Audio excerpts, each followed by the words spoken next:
I must have tried on at least 5 different dresses before finally choosing the dark green one, the one that made my waist seem just a touch slimmer and my arms a bit longer. The heels were brand new, costly, the kind of shoes I would never wear to the office, but tonight wasn't the office. It was the annual Winston and Locke dinner. Every year, our company hosted a black tie event at Belladine, the most exclusive restaurant in the city. Velvet booths, marble floors, and wine bottles older than most of the interns. For weeks, people had been murmuring about it like it was the Met Gala: who was invited, who wasn't, what the CEO might say, what scandal could surface after one too many cocktails. It was my first year. I'd only joined the firm 10 months ago, but I'd been crushing it in operations, pulling late nights, fixing messes left by botched vendor contracts. I'd even earned a small employee spotlight in the October newsletter, though it was buried beneath a profile of someone's golden retriever. Still, I was excited. More than that, I was prepared. I'd gotten my hair done, booked a makeup artist for the first time in my life, and spent far too much money on a dress I'd probably never wear again. I even had a cab waiting so I wouldn't arrive flustered from the subway. No detail left to chance. When I arrived, the restaurant shimmered like something unreal, glowing like a jewel box with valet attendants and soft jazz drifting onto the sidewalk. I stepped out of the car, feeling like someone who mattered. Inside, a hostess in a sleek black dress stood behind a podium holding a gold-trimmed guest list. "Name, please?" she asked, smiling. "Margaret, Margaret. I'm with Winston and Locke." She ran her finger down the list, then back up again, her smile faltering just slightly. "I'm sorry. Could you spell that?" I did. Slowly. Twice. She checked again, flipped to the back page, then gave a small apologetic shrug. "I don't see you here." My heart dropped. Maybe someone made a mistake. I was told the invite went to everyone on the operations team. I even RSVP'd. She glanced at the maitre beside her. "I'm afraid this is a closed guest list. If your name isn't on it." I could feel the room closing in, the clinking glasses, the low laughter, the scent of roasted duck and white truffle, and I could see them through the glass doors, my coworkers already sipping wine, already pretending to like one another. Brian from finance caught my eye for half a second, then looked away. That was when I heard it, a familiar voice behind me. "Brian." "Oh," he said with a short laugh. "You showed up?" I turned. "What?" "I mean, I figured you'd catch on by now." He smirked. "This dinner's kind of senior team only. We couldn't invite everyone. But hey, there's a KFC down the block if you're hungry." He laughed like it was the funniest joke in the world. I didn't say anything. I just smiled, because he had no idea that in a few hours his entire career would depend on me, and I had one step left. Just one. I stood there, framed by gold-lit glass and the hush of expensive conversation, my heels suddenly sinking into the carpet like the floor itself was trying to swallow me whole. I hadn't even worked that much on the campaign they were celebrating tonight. Some flashy digital rollout for a luxury automotive client. My name wasn't on any slide decks or cocktail napkins, but Brian didn't know everything. In fact, Brian didn't know much at all. He didn't know that I went to school with Grace Whitman, the same Grace who now handled PR strategy for the automotive giant's CEO. He didn't know that Grace and I still talked, that she still called me for real opinions and not press-approved buzzwords. He didn't know that I used to work at Halverson and Company, the legal consultancy that wrote the compliance framework this entire campaign was built on. He didn't know that the language in their licensing contract was fragile, and that a single line of gray area could jeopardize the entire thing if the wrong person noticed. And more than anything, he didn't know that 2 days ago, while doing a favor for IT, I discovered an unpatched back-end vulnerability in the firm's cloud archive, a tiny crack, easy to overlook. But if someone were to tug the right thread, the entire campaign, the glossy, overfunded celebration he was currently toasting with champagne, could unravel in a matter of hours. I hadn't reported it yet. I was waiting, watching. I wasn't plotting revenge. I wasn't even angry. Not really, I just remembered.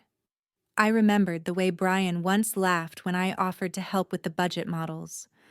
I remembered how he skipped over me in meetings, how he once called me Marcy and never bothered to correct himself. I remembered the office party where he took credit for fixing a vendor compliance issue I had quietly handled on my lunch break.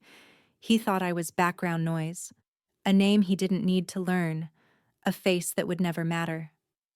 But that was the thing about people like Brian. They never saw you coming. And now, as he turned back toward the glowing warmth of the restaurant, smug and clueless, I stood just outside the frame, not hungry, not wounded, just ready.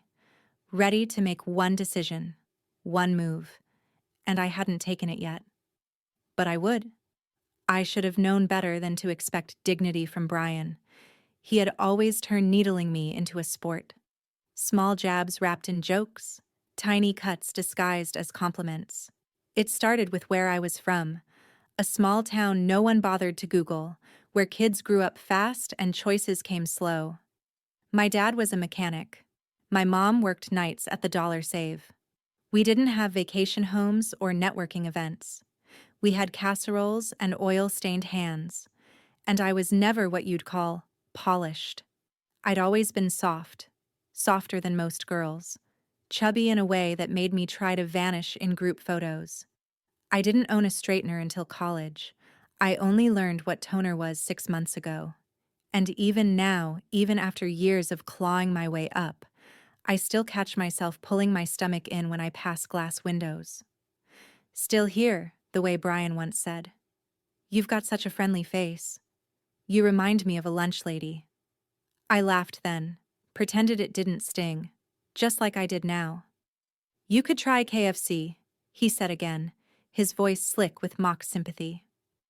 That's more your speed, right? My hands tightened around the tiny clutch I bought just for tonight. Cream satin with a gold clasp, the most elegant thing I owned. I forced a smile. Thanks, Brian. I'll remember that.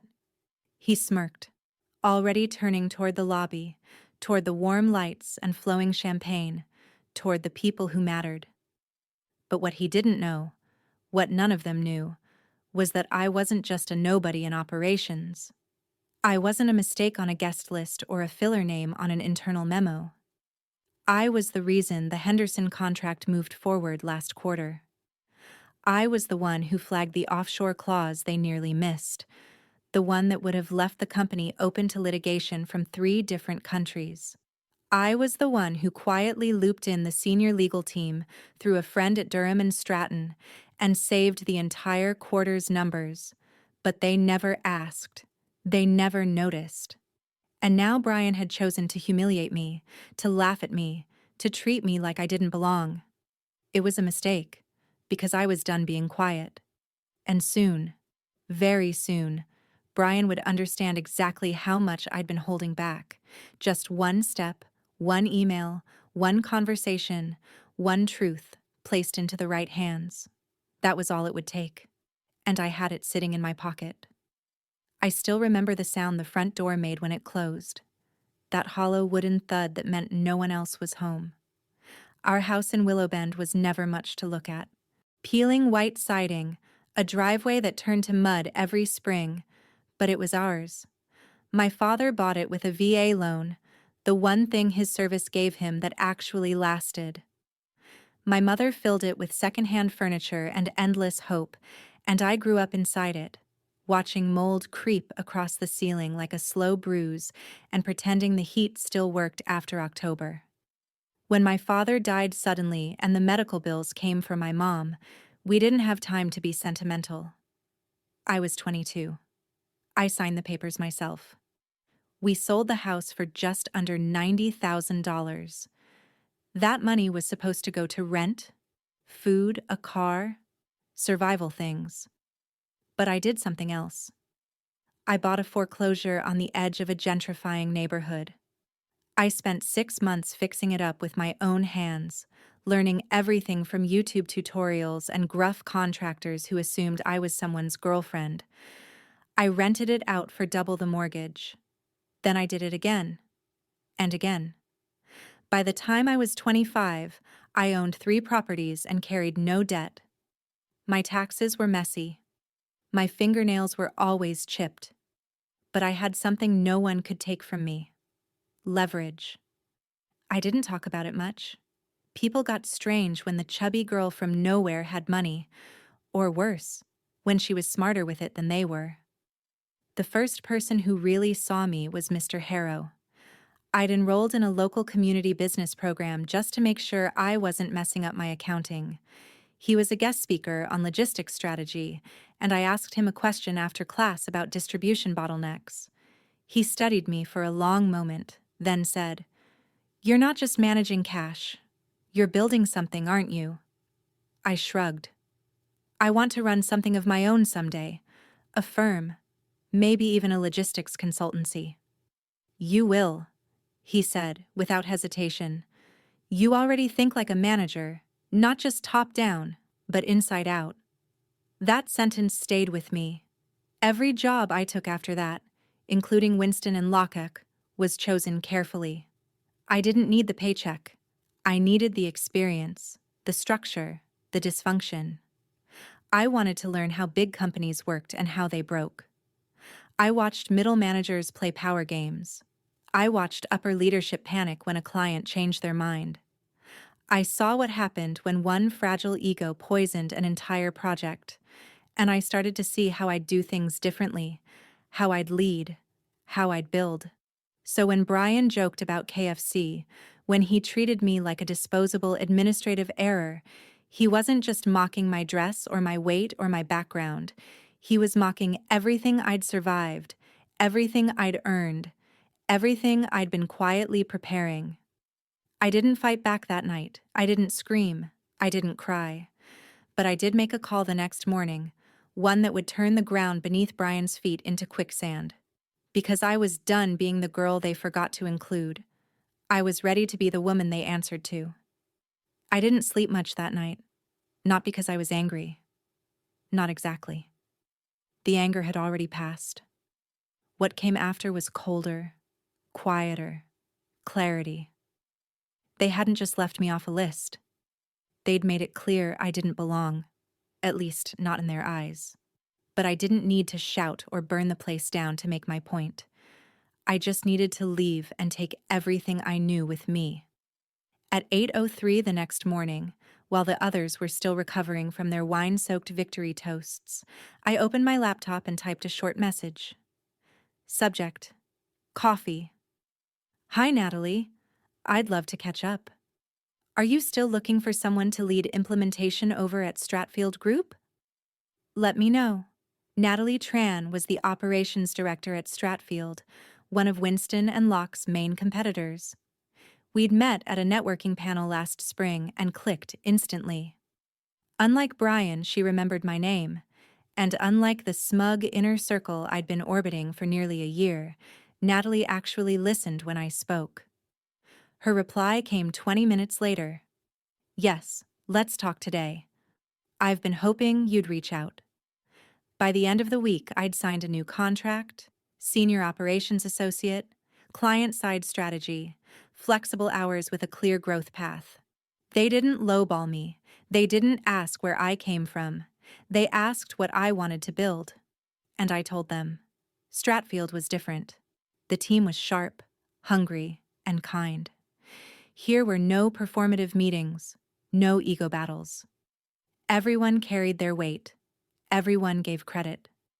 It felt like stepping into a room where the air wasn't just cleaner, it was breathable, and I thrived. Within 6 months, I was promoted. By month 9, I was managing 2 of our largest logistics clients, one of which Winston and Locke had been chasing unsuccessfully for years. I never rubbed it in. I didn't have to. The numbers spoke for themselves. And then, One afternoon, as I stepped out of a client debrief, Natalie stopped me in the hallway. "Hey," she said, smiling. "Small update. We just got a call from Henderson Group." My eyebrows lifted. "The automotive client?" She nodded. "Yeah, they're pulling out of Winston and Lockett, looking for new partners. I think they're disillusioned." I smiled politely, like it wasn't the sweetest thing I'd heard all week. "And guess who they asked to speak with first?" she added. "You." It took everything in me not to laugh, not to run downstairs and scream it into traffic. Brian had once joked about fried chicken while sipping champagne he didn't pay for, and now he was probably sitting in a glass office wondering why his most valuable client had suddenly gone cold. But that was the thing about me. I didn't raise my voice. I raised the bar. And now I was sitting at the head of the table while he was scrambling to keep his seat. Long before I walked into Stratfield's sleek, sunlit offices, I knew Winston and Locke would come knocking. It was inevitable. We were chasing the same clients, bidding on the same contracts, speaking at the same conferences. And unlike Winston, with its bloated executive layer and outdated workflows, Stratfield was lean, sharp, and hungry. Natalie had even warned me early on. "They're not going to like that you're here," she said over coffee our first week. "You were one of their inside people, even if they never treated you like one." I just smiled. "They don't even know I left. They think I disappeared." But I hadn't disappeared. I was watching, planning, preparing. The week after Brian humiliated me at Belladine, I found something I wasn't meant to see. I was running a routine system backup, a side favor for an overwhelmed IT analyst, when I noticed something strange. A shared folder on Winston's internal server with no encryption and only partial firewall protection. Someone had misconfigured a syncing protocol during a security update. And for roughly 48 hours, that folder had been wide open to anyone with access to our internal project tools. Inside were drafts, contract templates, pitch decks, internal notes, compliance reports, everything from vendor discussions to campaign strategy. I didn't copy everything. I'm not that reckless. But I did take the documents that named our clients directly, especially those tied to licensing structures, client-side dependencies, and pricing projections. I didn't take them for revenge.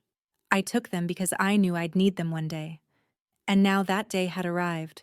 Winston and Locke was officially on Stratfield's radar. One of our newer clients, a major logistics and warehousing firm, had received proposals from both us and Winston. The deal was worth millions, a multi-year implementation across 5 continents, the kind of contract that reshapes balance sheets and builds careers. Natalie called a strategy meeting. "I want full analysis," she said. "I want to know their playbook before they even walk into the room." I already had it saved in a private folder on my desktop, labeled innocuously as Market Reference East. I'd been updating it over time, cross-checking public releases, internal rumors, even comparing proposals when clients forwarded them for feedback. I didn't change anything. I didn't fabricate. I simply connected dots no one else could. I knew their blind spots, their weak language, their habit of overpromising back-end development timelines. I knew Brian's pitch rhythm, where he'd get cocky, where he'd hedge. So when Natalie asked, "Do you think we can outbid them?" I answered without hesitation. "Not only can we outbid them," I said, "we can outmaneuver them." Because what Winston and Locke didn't understand was that they hadn't just excluded someone from a dinner, they had handed a strategist to their biggest threat, and I was no longer sitting at their table. I was setting it. I spent the next 2 weeks working behind closed doors. No team meetings, no Slack chatter, no public document trails with my name attached. I didn't need recognition. I needed precision. The negotiations with Lexicon Freight Systems, the multi-million-dollar logistics firm both Stratfield and Winston and Lockhack were chasing, were scheduled for the end of the month. It would be a closed-room pitch followed by a private candid session, 2 partners, 1 analyst, and of course, Brian. I saw his name on the shared vendor update when Lexicon forwarded the list. My pulse didn't jump. I didn't get angry. I just smiled, because I knew Brian wouldn't expect me. He wouldn't prepare for me. And if I stayed hidden long enough, I could steer the entire deal from behind the curtain without him ever realizing I was there. So I made a request. During a prep call with Natalie and our senior strategist, I said casually, "Keep me off the participant list." Natalie lifted an eyebrow. "Why?" "I want Brian blind. The second he knows I'm here, he'll overcorrect. He'll get cautious, and I want him comfortable, arrogant." Her smile was slow, pleased. "You're not just going for the win, are you?" "I want him to dig his own grave," I said simply. "I'll hand him the shovel." She leaned back and laughed softly. "God, I love you." So that was the plan. Publicly, Stratfield's pitch team would be Daniel from client development, Tina from financial modeling, and Natalie as lead. Privately, I would be orchestrating every word. I rewrote proposal language, refined cost models, crafted soft rebuttals for every predictable claim Winston would throw at Lexicon, and just for fun, I added a quiet clause to our delivery strategy, one that directly addressed a supply chain redundancy issue Winston had repeatedly failed to solve in past pitches, something Brian had dismissed as industry noise. It wasn't noise. It was bleeding money. But he never noticed, because people like him never looked past the mirror. So while he polished his smile and prepared his usual performance, I layered our strategy with substance, with traps, with contrast so sharp it would make their pitch look like a high school group project. They wouldn't see it coming, because Brian still thought I was invisible, and I was about to become unforgettable. Dot. The meeting room at Lexicon Freight Systems looked designed to intimidate. Steel-framed windows, a black marble conference table, chairs that creaked if you shifted wrong just to remind you not to. Natalie and the rest of Stratfield's official team were already seated when Winston and Locke entered. Suits pressed, smiles sharp, confidence spilling like cologne, and right at the center of their group, Brian. His hair was slicked back. Probably too much. His tie, some loud paisley thing, screamed, "I'm important." He strolled in like the room belonged to him, like Lexicon should be grateful he showed up. I was in the adjoining observation room, watching through mirrored glass, every detail unfolding in real time. He didn't see me. Not yet. Natalie opened with a calm, composed summary of our strategy, heavy on numbers, light on fluff, just enough substance to set the tone. Then it was Winston's turn.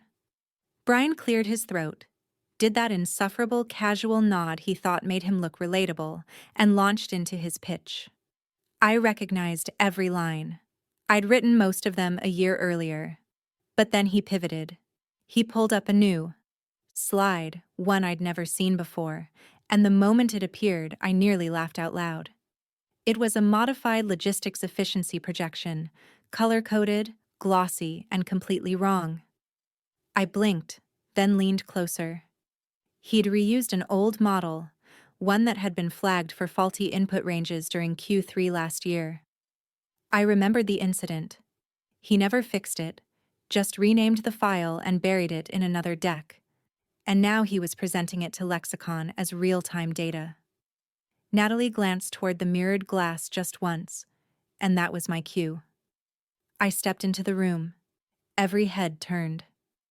Brian's face locked up.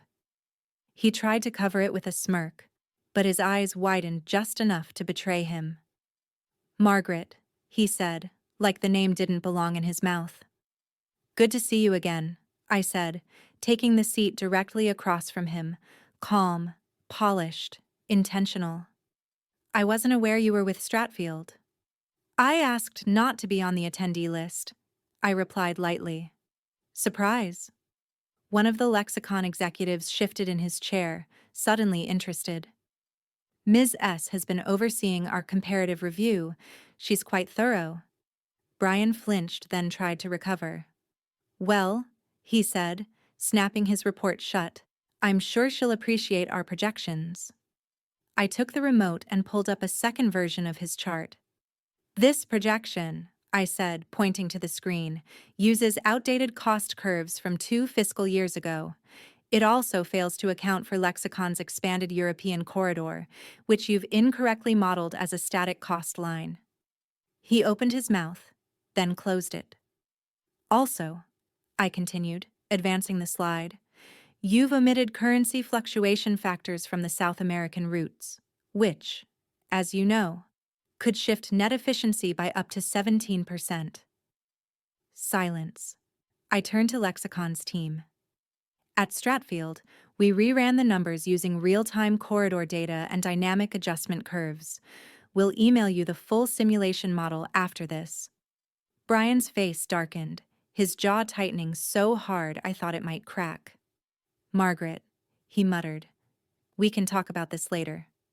No, I said without looking at him. We'll talk now, in front of the people it matters to.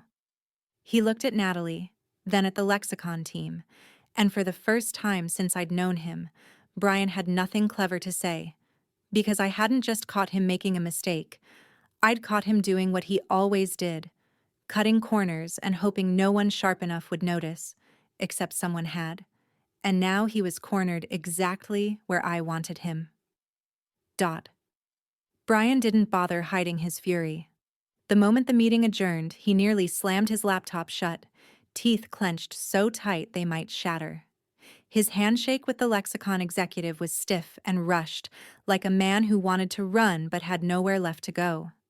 I didn't follow him. I didn't gloat. That wasn't my style. Natalie leaned in as we packed up our notes.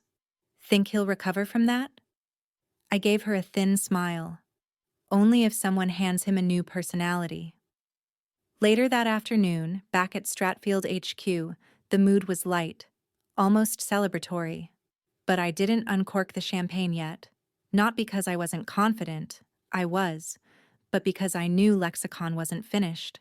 Clients that big didn't make billion-dollar decisions in one boardroom. They liked drama.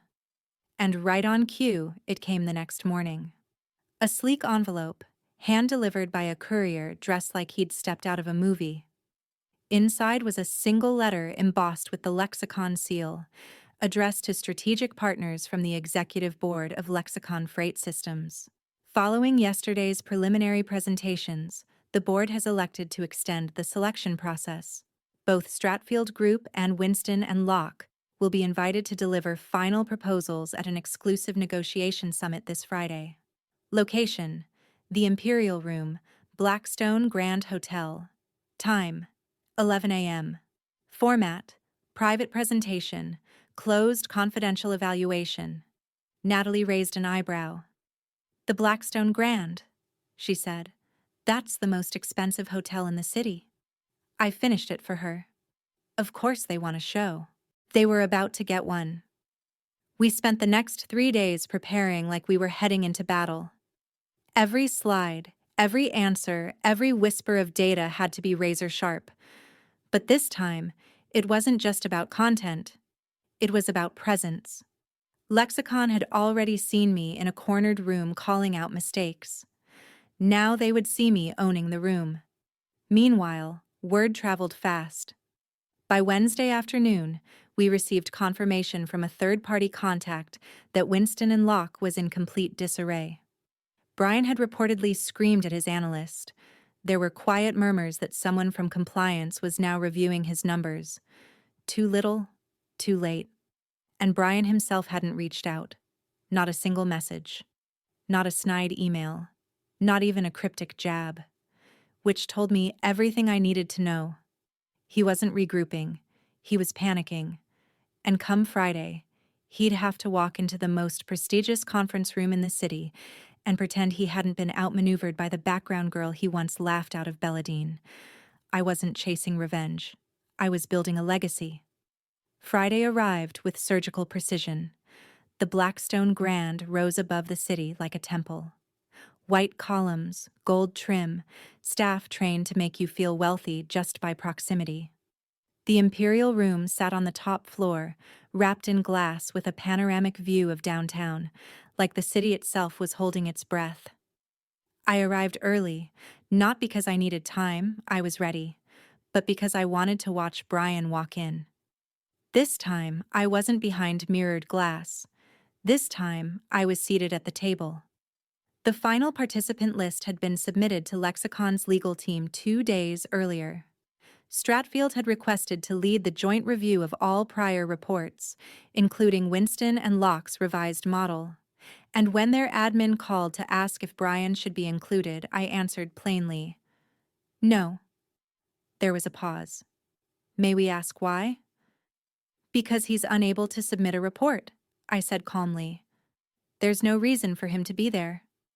I let the silence stretch, then added, "Tell him there's a KFC down the block if he's hungry." It was the first time I'd said it out loud, and it tasted better than I expected. Now, in the Imperial Room, I stood near the tall windows, sipping water like it was champagne, as Winston and Locke's delegation filtered in. Brian entered last. He paused in the doorway, scanning the table, clearly expecting to see his name. It wasn't there. He blinked, then blinked again, as if the room might rearrange itself if he waited long enough.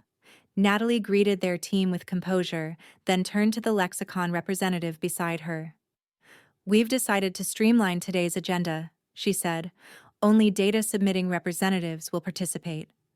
The Lexicon lead nodded. "That was our request as well. Clean room. Real work." Brian's face tightened. "There must be a mistake. I'm not on the list." "No," I said, turning to face him fully. "I didn't include you." He stared at me. "What?" "I didn't include you, Brian," I said again, louder, clearer. "You haven't submitted a single accurate projection in 2 quarters. You're not here to pitch. You're here to observe." A few heads turned. Lexicon's legal team didn't bother hiding their amusement. I stepped closer, my voice calm but deliberate. "There's a fast food place on the corner. Maybe grab something for old time's sake." Brian's eyes darkened, his fists clenched, but he didn't speak. He couldn't, because any word would confirm the one thing he feared more than being wrong, that he no longer mattered here. He turned sharply and walked out, his shoes striking the marble hallway, each step echoing a little louder than the last. I watched him leave, not with anger, not with satisfaction, just calm. Because this wasn't vengeance, it was balance. And this time, I held the pen. After Brian exited, the atmosphere in the room shifted.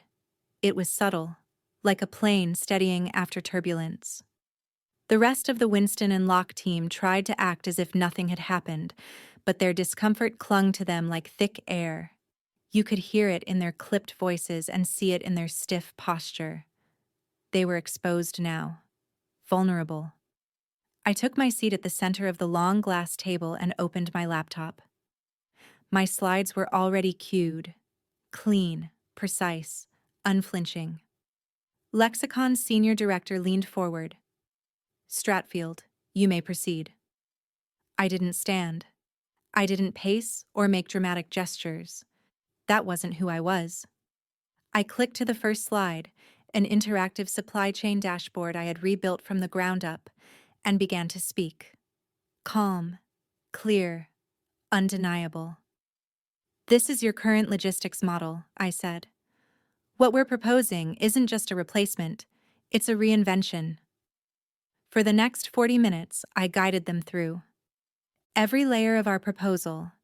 We addressed their pain points not with buzzwords, but with real solutions: automated load balancing, redundant route mitigation, dynamic fuel cost projections, real-time vendor scoring. I spoke to them as partners, not prospects. And they listened. They asked hard questions. I answered every one, not because I'd memorized responses, but because I knew. I'd built this proposal into my bones. It wasn't just figures on a screen, it was my fingerprint. By the time I finished, you could feel it.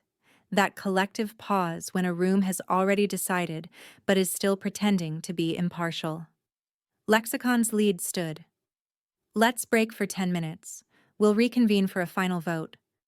When they left the room, Natalie turned to me. You just buried them. I shook my head. I didn't bury anyone.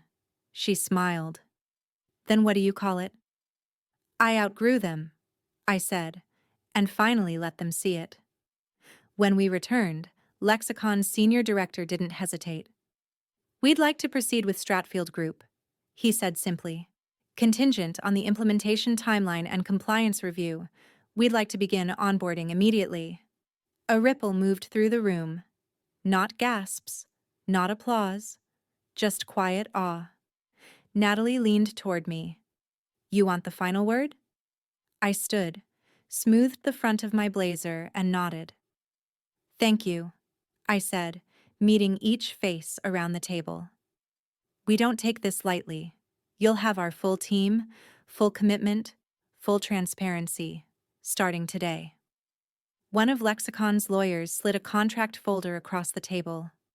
Please note, he added, almost casually, we've requested one special clause prior to execution. I glanced down, read it once, read it again. A single line. Winston and Locke employee Brandon H. shall be excluded from any current or future collaborative efforts involving Lexicon Freight Systems and Stratfield Group. I looked up. The director met my eyes and shrugged. Our team prefers working with professionals who don't manipulate data. I said nothing. I didn't smile. I simply picked up the pen and signed.